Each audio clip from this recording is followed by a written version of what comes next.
Hello! It still seems like I have the holiday fever. I think that's a good thing. So you may have remembered last year in 2018 where I made a top 10 rock and metal albums of that year.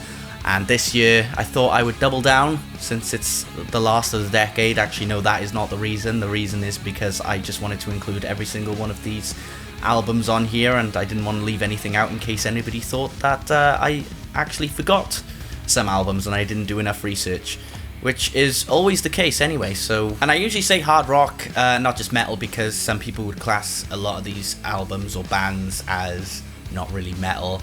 So that's down to what people argue is metal and what's not. So I like to be fair about that sort of thing. I don't want to leave anything out that I've listened to and just try and be too specific on this. So without further ado, you know the score, let's do it. While She Sleeps, So What? You Are We absolutely hit home back in 2017, and it was going to be tough to follow up with it this year. Gracefully though, they did. Some of the most refined originality from the metalcore scene to come out in years. It's an album which does what you don't expect a lot of the time. However, I think if they put a little more faith into doing something different throughout every single individual song on this album, then I'd probably rank it higher. Periphery 4, Hail Stan. If it wasn't for the 16-minute song Reptile, as well as many of the other experimental songs in this album, then you could say that Periphery were just mainly sticking to what they know. But with this album, it's just not the case. I think this album improves upon Periphery 3 in many different ways.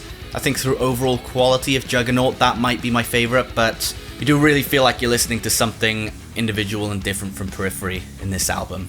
Worm Witch, Heaven That Dwells Within. I gotta be honest, this was one that I kinda like browsed Spotify to see if there was something that I might have missed, and I'm glad I picked up on it. It's black metal that takes into its own with that sort of trance persona sort of thing.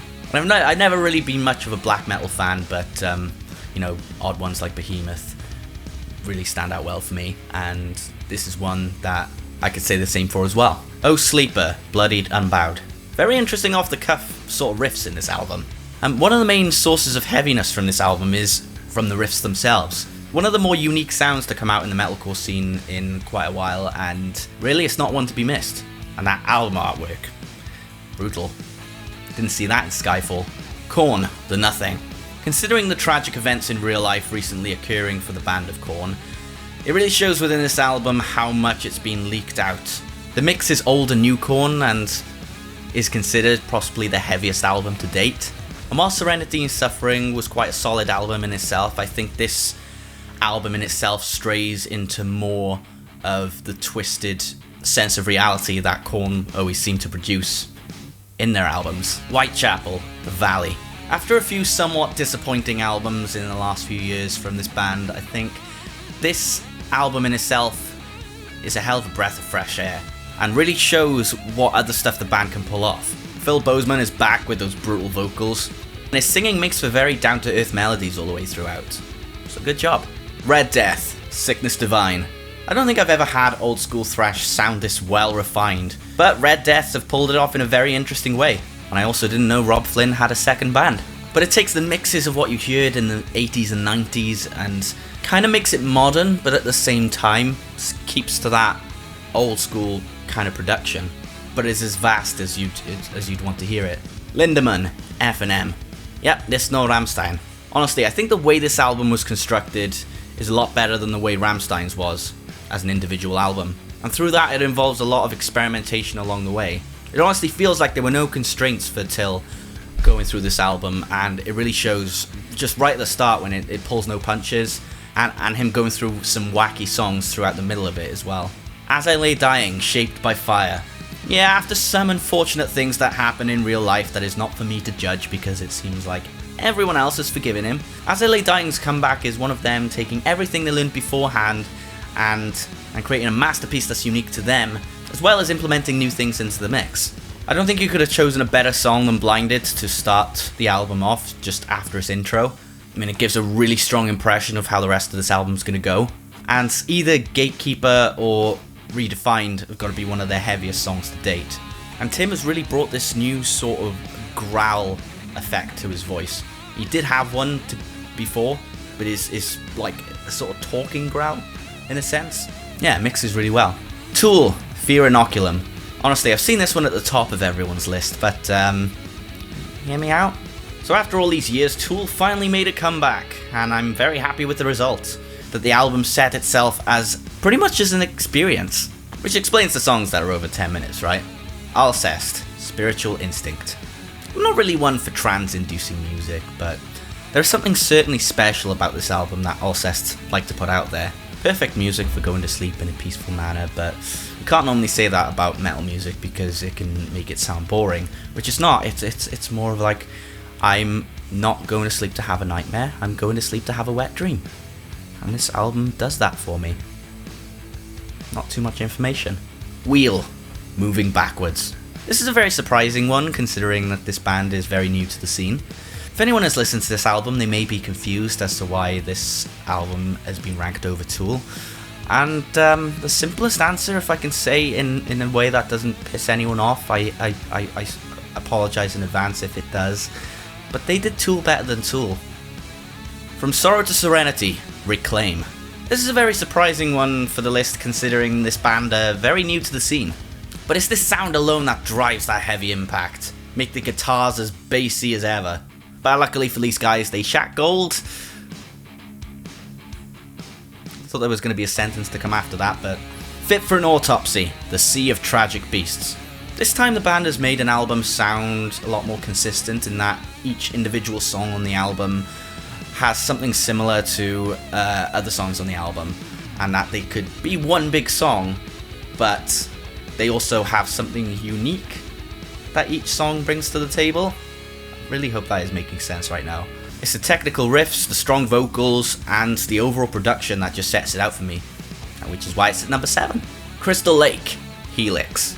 Yeah, I guess I kind of cheated with this one. I mean, the album was released in 2018. Only in Japan though, so I wouldn't have heard it unless I torrented it, which I didn't. I've been a good boy, and I also get paid now. But Crystal Lake here didn't just reside through the walls of metalcore. Just from that first song alone, this album is going to be crazy, and it damn right delivers in that way. And it has a way of making it melodic as well at the same time, but also just brutal. Norma Jean, All Hail. All I could say when I was listening to this album was, stop shouting at me, I'm only human! Although, sadly, I can't say I'm just a child anymore because I'm 26 and I've got a beer belly, but they hammered everything in rage-induced calamity, induced with rage, and my god. You could be a band like Anal Cunt and just shout things at the top of your lungs with very poor quality, or you could be Norma Jean and actually make something useful out of it. Cattle Decapitation, Death Atlas. If there's any death metal band to go high up there, it's this one. Cattle Decapitation do not take their foot off the accelerator even once. This album pictures in a nutshell how chaotic the end of the world would be, and it even melted Atlas's skin off. Poor Atlas. Slipknot, We Are Not Your Kind. I didn't think this was going to be as high as I pictured it, but it's hard to really fault the effort that Slipknot has put into this year. Arguably the most experimental album to date, and retaining that narrative of pure intensity from the band, keeping the focus clear. Dress up really nicely, even though you have no body to kill. Shadow of Intent, Melancholy. When you think this album is just going to be pure brutality, it just throws something completely unexpected at you, and makes you wonder, what's next? Strong guttural vocals, a highly impressive use of background orchestra, and the guitar riffs. Well, there's a reason they've got an instrumental album on the side of this. Thornhill, The Dark Pool. The one band to do metalcore and electronics in the most satisfying way. That production right there in your face. And the fact that it's including electronics doesn't distract you from the guitar work that's going on. They pretty much do best of both worlds on this album. And the clean vocals, can't fault them either. Pretty much out of all the albums this year, whether they're more technical, whether they got better drums, better singing, whatsoever, I just think this album, above every other album I've ranked, just has my favourite kind of mix of what I want in an album. And I can't really explain that because sometimes I like this, other times I like that. I gotta put these things together in order to, strictly work out which one I prefer over the other. And presto, you got yourself a totally disagreeable list. So that is everything from me. What a great way to kick off 2020. Maybe there'll be some sort of best albums of the decade, but that won't be as well thought through.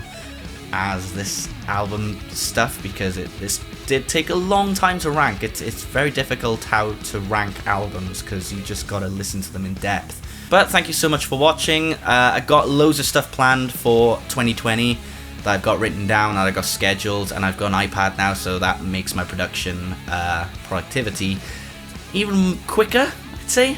It makes it more convenient, so I'm just techie. I'm not going to switch to Apple anytime soon, just an iPad. But be sure to follow me on Facebook, Twitter, my streaming, which is either Twitch or Mixer, take your pick, and anything else I might share. Updates will always be on Twitter. Thank you, and lights out.